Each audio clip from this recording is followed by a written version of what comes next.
सवाई माधोपुर के रणथंभौर से बड़ी खबर आपको बताते चले। अब त्रिनेत्र गणेश मंदिर मार्ग 24 अप्रैल तक बंद रहेगा। 16 अप्रैल को टाइगर ने हमला कर 7 साल के मासूम को मार दिया था, इसीलिए ये 24 अप्रैल तक मार्ग बंद रहेगा। पहले रास्ता 5 दिन के लिए बंद किए जाने के आदेश जारी किए गए थे। अब आने वाले 3 दिन के लिए ये मार्ग और भी बंद रहने वाला है, यानी कि एक्सटेंड कर दिया गया है। इस जो तेज थे उनको मुख्य वन संरक्षक अनूप के आर ने ये आदेश जारी करते हुए बड़ी जानकारी दी है। तो आगामी 3 दिनों तक ये मार्ग बंद रहेगा, क्योंकि यहाँ पर आतंक देखा गया था। और इस वजह से देखिए, आप मासूम बच्चे की ये तस्वीर हम दिखा रहे हैं जो 7 साल का था, जहां पर टाइगर ने हमला किया था और इसको मारा था। पहले रास्ता 5 दिन के लिए बंद किए जाने के आदेश जारी किए थे, लेकिन अब इसको 3 दिन तक के लिए, आगामी 3 दिनों तक के लिए ये मार्ग बंद रहेगा, ताकि यहाँ पर टाइगर का जो आतंक देखा जा रहा है वो फिलहाल अब किसी को अपना शिकार ना बनाए। इस वजह से ये एहतियातन के तौर पर मार्ग आगामी 3 दिनों तक के लिए बंद कर दिया गया है।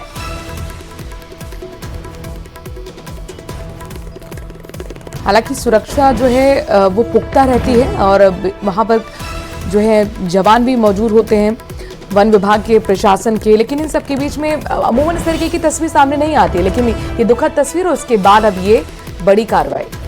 और ट्रम्प टैरिफ के साथ शुरू हुई ट्रेड वॉर के बीच सोना हर रोज नया रिकॉर्ड बना रहा है। सोने की कीमतों में तेजी का सिलसिला लगातार जारी है। पहली बार 10 ग्राम सोने का दाम 99,800 रुपए के पीक लेवल पर पहुंच गया है। बताते चले कि सोने की कीमतों में 31 दिसंबर से अब तक 20,850 रुपए की बढ़ोतरी हुई है। चांदी की कीमतों में भी उछाल आया है, तो वहीं चांदी 98,500 रुपए प्रति किलोग्राम बिक रही है। तो पहली बार आप देखिए 10 ग्राम सोना उछाल मारते हुए सीधे कुछ नहीं तो 1 लाख के आसपास पहुंचने के कगार पर है। और वहीं चांदी भी कुछ कम पीछे नहीं है, चांदी की कीमत भी 98,500 रुपए होने वाली है। तो सोने की कीमतों में तेजी का सिलसिला लगातार जारी है। ट्रम्प टैरिफ के साथ शुरू हुई ये ट्रेड वॉर के बीच सोना और चांदी किस तरह से उनके दाम उछाल मार रहे हैं मार्केट में, वो आपको खबर इस वक्त ही बता रहे हैं, जो कि बेहद ही महत्वपूर्ण इसलिए है क्योंकि ट्रम्प टैरिफ और 25% बढ़ाया गया है। हालांकि इसे अभी 3 महीने के लिए रोक दिया गया है। उसके बाद इस ट्रम्प टैरिफ वॉर के बीच भारत और अमेरिका के बीच में क्या वार्ता होती है, क्या वो लागू किया जाएगा कि नहीं किया जाएगा, वो फिलहाल अभी उस पर थोड़ा रोक लग चुकी है। लेकिन बिल्कुल जाहिर तौर पर लेकिन भरोसा जो है वो सोने पे ज्यादा किया जाता है। और अगर इंडिया के लिहाज से श्रुति बात करते हैं तो सोना जो है वो एक परंपरा संस्कृति से भी जुड़ा हुआ है। और इस वक्त सीजन जो है शादी का शुरू हो चुका है, तो एक रीति भी रहती है सोना खरीदने का। लेकिन आम लोगों के पहुंच से सोना भी अब दूर होता हुआ जा रहा है, क्योंकि सोना अब लखटकिया पहुंचने के कगार पर पहुंच चुका है। सिर्फ 200 रुपए कम लखटकिया अब ये बन चुका है। बात श्रीगंगानगर से बड़ी खबर की, जहां पर स्वास्थ्य विभाग ने एक दुकान और बुटीक पर छापेमारी की कार्रवाई करते हुए कई ब्रांडों के नकली देसी घी भी जब्त किए हैं। इसके साथ ही दुकान को भी सीज कर दिया। बता दें कि कार्रवाई के दौरान बुटीक से 212 किलो अलग अलग ब्रांड के घी मिले हैं। इसके अलावा एक शख्स को भी पकड़ा गया है, जबकि दूसरा फरार है। फिलहाल स्वास्थ्य विभाग मामले की जांच कर रही है। तो देखिए, मिलावट पर लगातार एक्शन जारी है। एक शॉप और बुटीक से नकली घी जब्त किए गए हैं। एक बड़ी खेप बरामद की गई है, उसकी तस्वीरें आपके सामने। 212 किलो ब्रांड घी, नकली घी जो यहाँ पर बेचने की पूरी तैयारी की जा रही थी। जो कस्टमर्स को यहाँ पर असली की जगह पर नकली घी बेचने की पूरी यहाँ पर कोशिश की जा रही थी, उनके इंटेंशन पर एक तरह से पानी फिर गया है, क्योंकि छापेमारी कार्रवाई में 212 किलो घी जब्त कर लिया गया है, जिसको अब सैंपल के लिए भेजा जाएगा। रिपोर्ट आने के बाद उसके ऊपर सख्त कार्रवाई की जाएगी। एक शख्स को पकड़ा भी गया इस दरमियान, लेकिन दूसरा फरार हो गया। स्वास्थ्य विभाग की ये बड़ी छापेमारी एक शॉप और बुटीक के ऊपर। ब्राह्मणों समुदाय के खिलाफ सोशल मीडिया पर आपत्तिजनक टिप्पणी करने के मामले में फिल्म निर्माता अनुराग कश्यप के खिलाफ जयपुर के बाजार नगर थाने में एफआईआर दर्ज कराई गई है। वहीं दूसरी तरफ चाणक्य सेना ने भी बड़ा ऐलान किया। चाणक्य सेना का कहना है कि जो भी शख्स अनुराग कश्यप का मुंह काला करेगा उसे 1 लाख रुपए नगद इनाम दिया जाएगा। और इसी पर देखिए ये रिपोर्ट।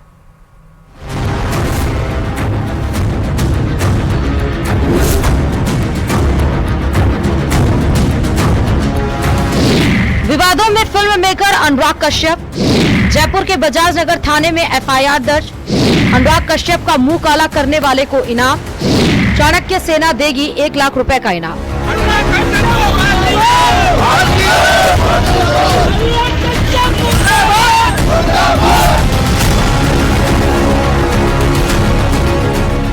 मुंबई, दिल्ली और इंदौर के बाद अब जयपुर में भी फिल्म डायरेक्टर अनुराग कश्यप के खिलाफ एफआईआर दर्ज कराई गई है। जयपुर में चाणक्य सेना ने अनुराग कश्यप का चेहरा काला करने वाले को 1 लाख रुपए इनाम देने का ऐलान किया।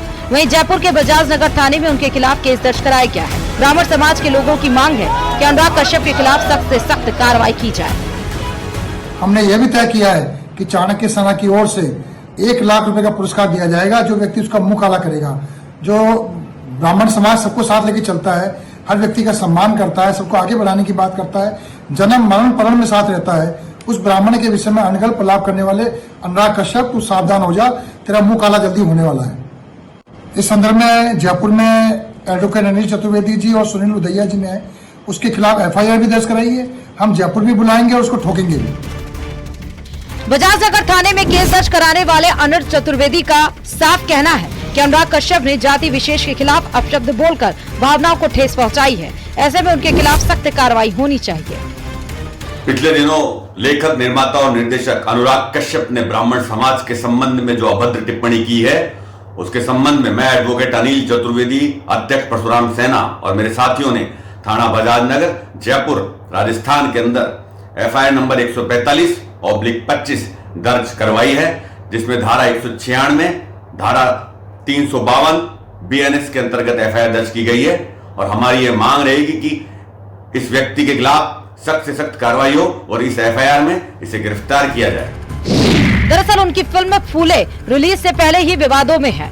ये फिल्म समाज सुधारक दंपति ज्योतिबा फूले और सावित्रीबाई फूले के जीवन पर आधारित है, जो इस महीने रिलीज होने वाली थी। लेकिन उससे पहले ही ये फिल्म जाति के चित्रण को लेकर विवादों में आ गई। आरोप है कि फिल्म में ब्राह्मणों को गलत तरीके से चित्रित किया गया है। इसी विवाद पर प्रतिक्रिया देते हुए कश्यप ने कथित तौर पर ब्राह्मणों पर विवादास्पद टिप्पणी भी की थी। दरअसल अनुराग कश्यप ने सोशल मीडिया पर एक यूजर के कमेंट पर जवाब देते हुए ब्राह्मणों पर विवादित टिप्पणी की थी, जिसके बाद हंगामा शुरू हो गया। उन्हें सोशल मीडिया पर काफी ट्रोल किया गया और धमकियां भी मिली, जिसके बाद शनिवार को अनुराग कश्यप ने इंस्टाग्राम पर माफी भी मांगी। उन्होंने लिखा, ये मेरी माफी है, मेरे पोस्ट के लिए नहीं बल्कि उस एक पंक्ति के लिए जिसे संदर्भ से बाहर निकाला गया और नफरत फैलाई गई। कोई भी कार्रवाई या भाषण आपकी बेटी, परिवार, दोस्तों और सहकर्मियों को संस्कार के ठेकेदारों से बलात्कार और मौत की धमकियां मिलने लायक नहीं है। मैं अपने कहे हुए शब्द वापस नहीं लूंगा। आप मुझे जितना चाहें गाली दें, मेरे परिवार ने कुछ नहीं कहा। अगर आप माफी चाहते हैं तो यह रही, ब्राह्मण लोग औरतों को बख्श दो। बहरहाल ब्राह्मण समाज के खिलाफ टिप्पणी का विरोध जारी है। अनुराग कश्यप के खिलाफ एफआईआर दर्ज कराई जा रही है। अब देखना होगा कि आने वाले दिनों में ब्राह्मणों पर विवादित टिप्पणी से शुरू हुआ ये विवाद कहां तक जाता है। Bureau report, news 18 Rajasthan.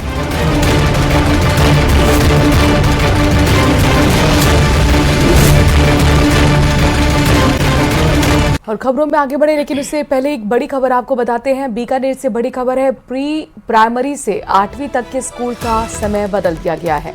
भीषण गर्मी और हीट वेव के चलते कलेक्टर ने ये आदेश जारी किए हैं। आज से सुबह 7 बजे से लेकर सुबह के 11 बजे तक स्कूल का समय रहेगा। भीषण गर्मी और हीट वेव के चलते कलेक्टर ने आदेश जारी किए हैं। तो महत्वपूर्ण खबर, बड़ी खबर बीकानेर से जुड़ी हुई अपने दर्शकों को बता रहे हैं, खासतौर पर स्टूडेंट्स के लिए ये बड़ी खबर हो जाती है। प्री प्राइमरी से 8वीं तक के स्कूल का समय बदल दिया गया है और जाहिर तौर पर मौसम में बदलाव जिस तरीके से हुआ है, जो भीषण गर्मी की मार अब लोगों को झेलनी पड़ रही है, हीट वेव है, यही वजह है कि कलेक्टर ने इस बाबत बड़े आदेश जारी करते हुए स्कूल का समय बदल दिया है। ये जो स्कूल का समय बदला गया है, ये खासतौर पर प्री प्राइमरी से लेकर 8वीं तक के स्कूल के विद्यार्थियों के लिए बदला गया है। तो सुबह 7 बजे से लेकर सुबह के 11 बजे तक ही स्कूल अब संचालित होंगे। प्री प्राइमरी से लेकर कक्षा 8वीं तक के बच्चों का स्कूल का समय बदला गया है, क्योंकि और इसके पीछे मौसम का कारण बताया गया है, क्योंकि लगातार जिस तरह से राजस्थान के जिलों के तापमान बढ़ रहे हैं, हीट वेव चल रहे हैं, लू चल रहे हैं, कहीं इसकी चपेट में बच्चे ना आ जाएं और जिस वजह से उनकी तबीयत ना बिगड़ जाए, इसको ध्यान में रखते हुए बच्चों के स्कूल टाइमिंग्स में बदलाव किए गए हैं। बीकानेर से बड़ी खबर आपको बता रहे हैं। बच्चों के स्कूल का समय बदला है। प्री प्राइमरी से लेकर कक्षा 8वीं तक के बच्चों का स्कूल समय ये बदला है। सुबह 7 बजे से लेकर सुबह के 11 बजे तक, यानी कि जब तक मौसम ठंडा रहता है तब उसी दरमियान ही बच्चे पढ़ने के लिए जाएंगे और जब उसके बाद ही वो घर वापस भी लौट आएंगे ताकि वो सुरक्षित रहें।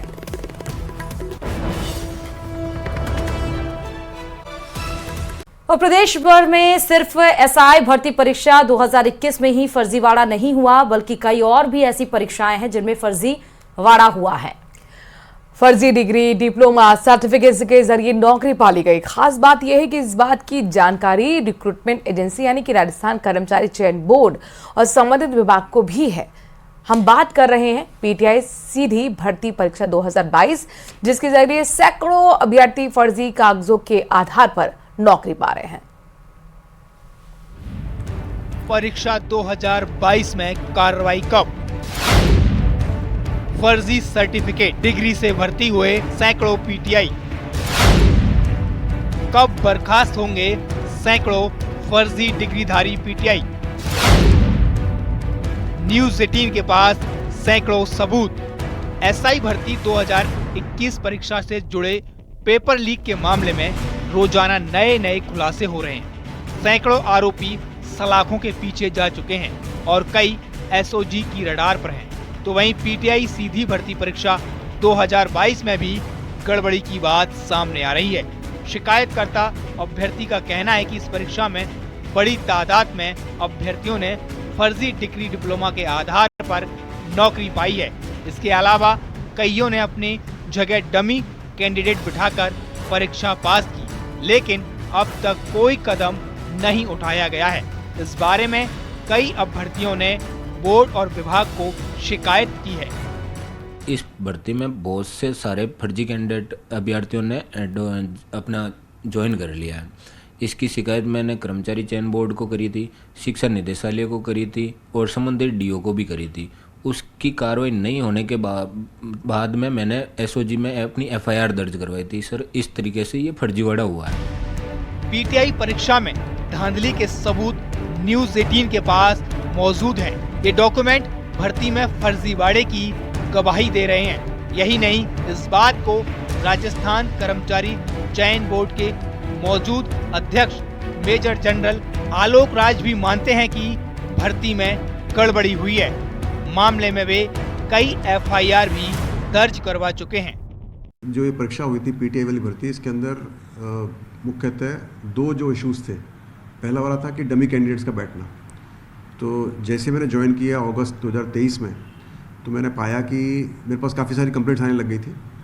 उनकी फिर मैंने जांच की और मैंने देखा कि एक ही आदमी की फ़ोटो है, वो अलग अलग नाम से लगी हुई है और उसने 2 या 3 बच्चों के नाम से परीक्षा दी है। किसी में पीटीआई की परीक्षा दी है, किसी में उसने दी है L2 की परीक्षा, किसी में उसने दूसरी की परीक्षा दी है। तो हमने फ़ौरन के ऊपर केस बनाया, हमने एफआईआर की सांगनेर थाने में और मेरे ख्याल से शायद नवंबर में हमने एफआईआर कर दी थी। और उसके बाद में फिर जब एसओजी एक्टिव हुई तो फिर हमने एसओजी को भेजनी शुरू कर दी। उधर एसओजी और कर्मचारी चयन बोर्ड की रिपोर्ट मिलने के बावजूद कार्रवाई में देरी पर शिक्षा मंत्री मदन दिलावर का कहना है कि पहले हमें कानूनी प्रक्रिया पूरी करनी पड़ेगी। हमारे पास जितनी सूचनाएं आई है तो उसमें से हमने 134 को तो बर्खास्त कर दिया है। और भी हमारे पास सूचनाएं आ रही हैं, कुछ लोग और बर्खास्त होंगे, लेकिन गलत डॉक्यूमेंट्स उपलब्ध करवाने वालों को या किसी के बदले में परीक्षा में बैठने वालों को, इनको किसी प्रकार से नहीं छोड़ेंगे। उस पर हमको कानूनी प्रक्रिया पूरी करनी पड़ती है, अदरवाइज कोर्ट से स्टे आ जाएगा। इसलिए हम कानूनी प्रक्रिया पूरी करके फिर कार्रवाई करेंगे। अब देखना ये होगा सबूतों और शिकायतों के बाद आखिर सरकार कब फर्जी डिग्रीधारी पीटीआई कर्मचारियों पर गाज गिराएगी। पीटीआई भर्ती परीक्षा में मामला पेपर लीक का नहीं, बल्कि योग्यता के नाम पर फर्जी डिग्री और सर्टिफिकेट लगाने और डमी कैंडिडेट्स को बिठाकर परीक्षा दिलवाने का है। इस मामले में फर्जी डिग्रियां बांटने पर 2 बड़े संस्थानों ओपीजेएस यूनिवर्सिटी चूरू और शिकोहाबाद यूपी की जेएस यूनिवर्सिटी पर कार्रवाई की जा चुकी है। जेएस यूनिवर्सिटी के चांसलर और रजिस्ट्रार समेत 3 को गिरफ्तार भी किया जा चुका है। इनकी बांटी गई जो फर्जी डिग्रियां थी, उनसे पीटीआई बनकर नौकरी करने वालों पर विभाग कब कार्रवाई करेगा ये तो कोई नहीं जानता, लेकिन ये तय है कि जब तक इन स्कूलों में फर्जी डिग्री वाले पीटीआई बच्चों के भविष्य के साथ खिलवाड़ करते रहेंगे जब तक कि इन पर कोई कार्रवाई नहीं होती। कैमरामैन मान सिंह के साथ Hitendra Sharma, news 18 Rajasthan. Mahadev batting app से जुड़ी इस वक्त की बड़ी खबर जयपुर से आपको बताते चले, इस मामले में ईडी की कार्रवाई देखने को मिली है। ईडी ने 3 करोड़ से ज्यादा के नगद जब्त कर लिया है। 573 करोड़ की सिक्योरिटी बॉन्ड और डीमेट अकाउंट को सीज किया गया है। जयपुर में फर्जी फर्म और कंपनियों में निवेश के दस्तावेज भी मिले हैं। देश भर में आपको बताएं कि 60 जगहों से ज्यादा पर ईडी की रेड पड़ी थी। महादेव बैटिंग ऐप मामले में जयपुर सहित रायपुर, अहमदाबाद, दिल्ली, मुंबई सहित 60 जगहों पर बुधवार को छापेमारी की गई थी। सभी जगहों से 3 करोड़ 29 लाख रुपए जब्त किए गए हैं।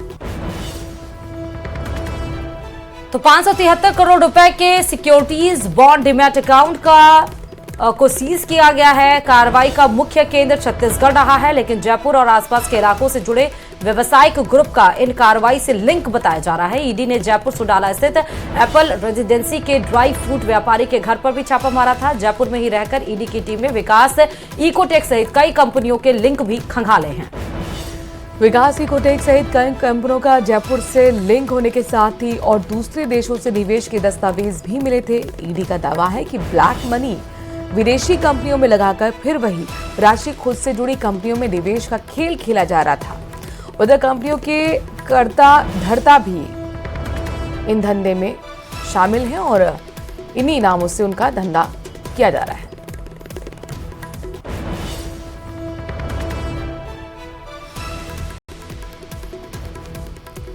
तो महादेव बैटिंग ऐप मामले में ईडी की कार्रवाई देखने को मिली है। करोड़ों की संपत्तियों का ब्यौरा ईडी के पास आया है। देश भर में 60 जगहों पर ईडी की रेड हुई थी और वो तस्वीरें भी हम आपको दिखा रहे हैं जब महादेव बैटिंग ऐप मामले में कई बड़े नाम भी शामिल हुए, जहां पर ईडी ने कार्रवाई की। ईडी की कई सारे लोग एक साथ पूरे देश में कम से कम 20 ठिकानों पर छापेमारी कर रहे थे और 3 करोड़ से ज्यादा 573 करोड़ के सिक्योरिटी बॉन्ड और डीमैट अकाउंट को सीज किया गया है। इसमें हालांकि ये भी आ रहा था कि महादेव बैटिंग ऐप में कई बड़ी हस्तियां, कई बॉलीवुड्स के नाम भी शामिल हैं। देखिए बड़ी खबर आज पिंक सिटी जयपुर से। ये खास मेहमान जयपुर के दौरे पर हैं। अमेरिका के उपराष्ट्रपति जेडी वेंस अमेरिका के उपराष्ट्रपति पहुंचे हुए हैं जयपुर दौरे पर और अपने दर्शकों को बता दें कि 9 बजे आमेर महल के लिए रवाना होंगे जेडी वेंस। हाथी चंदा और पुष्पा सूरजपोल गेट पर उनका स्वागत किया जाएगा। Win city palace, Jantar Mantar, हवा महल और आमेर फोर्ट भी देखेंगे। दोपहर में राजस्थान इंटरनेशनल सेंटर में कार्यक्रम में शामिल होंगे और शाम को राज्यपाल और मुख्यमंत्री से मुलाकात करेंगे। बता दें 13 साल के बाद कोई अमेरिका का उपराष्ट्रपति जेडी वेंस आ रहे हैं और उस दौर में आ रहे हैं जब पूरे विश्व में ट्रेड टैरिफ वॉर छिड़ा हुआ है, यानी टैरिफ ट्रेड वॉर छिड़ा हुआ है। उस बीच में ये बताया जा रहा है कि उनका 4 दिवसीय ये दौरा बेहद ही ज्यादा महत्वपूर्ण और राजस्थान की दृष्टि से भी बेहद महत्वपूर्ण है, क्योंकि माना ये जा रहा है कि आज इन्वेस्टर समिट की जो मीटिंग बैठक होने वाली है उसमें भी जेडी वेंस मुलाकात करेंगे, उसमें भी बातचीत करेंगे। और उसको लेकर देखिए जयपुर पिंक सिटी और साथ ही जो भी मॉन्यूमेंट्स है राजस्थान के, उनको भव्य तरीके से सजाया भी गया है और उनके विशेष इंतजाम भी उनके स्वागत के लिए किए गए हैं। और जाहिर तौर पर पुष्पा देगी आशीर्वाद और चंदा पहनाएगी माता। दोनों हथियों को पारंपरिक गहने और पोशाक से श्रृंगार किया गया है और जेडी वेंस को आशीर्वाद देगी पुष्पा हथनी। साथ ही चंदा हथनी की बात करेंगे तो फूलों की माला वो पहनाएगी। अपने दर्शकों को बता दें कि राजस्थानी लोक कलाकार वेंस के स्वागत में परफॉर्मेंस भी देंगे। आमेर महल के विजिट करते हुए नजर आएंगे वेंस और लगभग 1 घंटे तक वेंस अपने परिवार के साथ आमेर महल देखेंगे। खुली जीप में भ्रमण करते हुए नजर आने वाले हैं। चाक चौबंद सुरक्षा की दृष्टि से तैयारियां हैं। इसके साथ साथ पूरे पिंक सिटी को दुल्हन की तरह सजाया भी गया है। और खबर यह भी मिल रही कि चांदी के सिंहासन पर उन्हें खाना परोसा जाएगा। देखिए जाहिर तौर पर चूंकि जयपुर पिंक सिटी है और राजस्थान की राजधानी भी है, लेकिन इन सब के बीच में राजा रजवाड़ों का ये पूरा प्रदेश रहा है, तो वो ठाट बाट भी आपको आज अलग अंदाज में देखने को मिलने वाले हैं। बताया जा रहा है राजस्थान की जो परिभूषा, मतलब उनको पगड़ी भी पहनाई जाएगी, राजस्थान की जो शान कही जाती है। और कल भी आपने देखा जैसे वो एयरपोर्ट पे पहुंचे उसके बाद से भारत की भरतनाट्यम कला जो कला है उससे वो दिखाया गया, चाहे भरतनाट्यम हो, ओडिसी डांस हो। तो ये भी माना जा रहा है कि यहाँ पर भी इस तरह से कोई कार्यक्रम विशेष इंतजाम किए जाएंगे।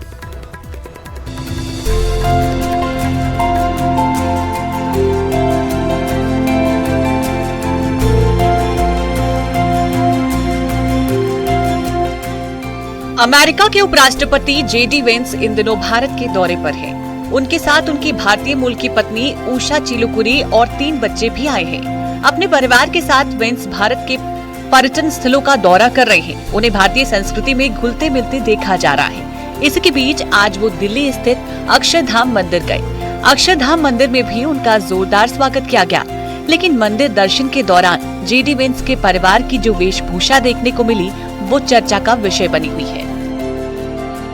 जेडी वेंस के दोनों बेटों ने कुर्ता पैजामा पहन रखा था, तो वहीं उनकी बेटी ने भारतीय पोशाक धारण की हुई थी। उनकी पत्नी उषा चिलुकुरी ने भी भारतीय पोशाक ही पहन रखा था। अक्षरधाम पहुंचने पर उनका लोक नृत्य के जरिए स्वागत किया गया। इस स्वागत के लिए जेडी वेंस ने बहुत आभार जताया है। मंदिर की फीडबैक बुक में उन्होंने लिखा, इस खूबसूरत जगह पर मेरे और मेरे परिवार का स्वागत करने के लिए बहुत बहुत धन्यवाद। आपकी मेहमान नवाजी और दयालुता के लिए मैं आभारी हूँ। ये भारत के लिए बहुत ही बड़ी बात है कि आपने इतनी सटीकता और सावधानी से एक सुंदर मंदिर का निर्माण किया। हमारे बच्चों को ये विशेष रूप से बहुत पसंद आया। भगवान आपका भला करे। मंदिर भ्रमण के दौरान वांस और उनकी पूरी फैमिली बहुत खुश नजर आई। मंदिर की नक्काशी और उनके जरिए दिए गए मैसेज की अमेरिकी उपराष्ट्रपति जेडी वेंस ने जमकर तारीफ की। Bureau report, news 18।